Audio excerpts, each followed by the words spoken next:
আসসালামু আলাইকুম। আপনাদেরকে আজকে একটা টেকনিক শেখাবো। আপনাদের বাসায় যদি এরকম খালি জারকিন পড়ে থাকে, তো এটাতে সুন্দর একটা কাজ করা যাবে। এইভাবে কাটবেন, কাটার পরে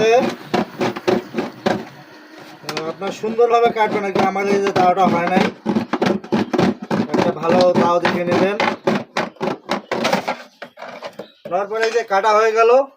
হ্যাঁ, আপনাদের বাসা বাড়িতে যদি আপনার ইয়া থাকে, এই যে এটা সুন্দর করে হ্যাঙ্গার লাগাইতে পারেন।